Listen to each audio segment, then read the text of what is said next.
There's zero chance of overcoming self-sabotage without first having an understanding of how we create it. So let's take a 3-minute crash course in the most invisible yet most important factor in whether you get what you want out of life or not.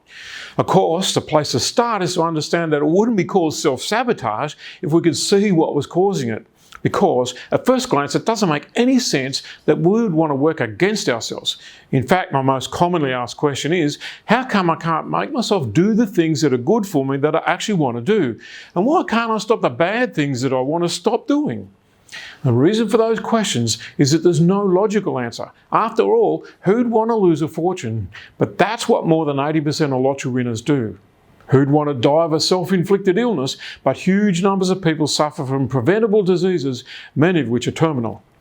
So there's no answers to self-sabotage in the logical brain. What that means is we need to look deeper. But you don't have to look far to become aware that our emotions rule our lives. So imagine this, some kind of ugly or difficult or unsettling emotion arises within us. We won't bother with why, because it could be anything, but I'm sure you know what I'm getting at. It could be that we're angry or sad or anxious or afraid or guilty or ashamed or whatever. Our overwhelming desire is to make that crappy feeling go away. After all, whoever got up in the morning and said, I'm looking forward to feeling worried about something that I can't quite put my finger on and I want to feel that way all day. Therefore, when the uncomfortable feeling arises within us, we look for methods to make it go away. But we're stuck with two choices, neither of which work. We either make the ugly feeling go away or we make another feeling, preferably a good one, turn up. That means we're looking for things that will alter our mood. This mood altering can take place because of a substance or an activity. The common substances are drink, food, chocolate, cigarettes, or any other chemical that alters brain function and switches it on to producing dopamine. The typical activities are workaholic, readaholic, TV-aholic, book-facing, etc. And interestingly enough, they also produce measurable but small amounts of dopamine. So the substance or the activity achieve their purpose of changing how we feel by one or all of the following. We get distracted and can't see what's right in front of us. We develop domestic blindness. We miss details about a person that would tell us not to trust them. We stop listening to our intuition. We are deaf to warning signs and signals. We completely miss character flaws. We believe stuff that doesn't pass the sniff test. Basically, what this means is that we tune out instead of tune in. We get a bit dopey. And because we've deliberately dialed down our awareness, we go a bit blind to our own stuff. No wonder that we sometimes feel like we're just going through the motions or that we're just a small cog in a giant machine. Of course, these emotions that we've suppressed have to have gone somewhere. And like a bottle of fizzy drink every now and then, life gives it a good shake and there's an avalanche of sticky stuff erupting all over us. And these are the times when we say or do something that we deeply regret. Unfortunately, these words or deeds trigger guilt and sometimes even shame. Talk about a vicious cycle. If there was ever a bunch of feelings we would like to make go away, guilt and shame would have to be at the top of that list. It's at times like this that we're caving completely and eat a whole cake, drink an entire carton of beer, or vanish from the gym. You'll know what I mean when I say that people come to me all the time and express amazement at how they were going so well, and then for no reason they could possibly explain, they fall off the wagon so hard they got whiplash.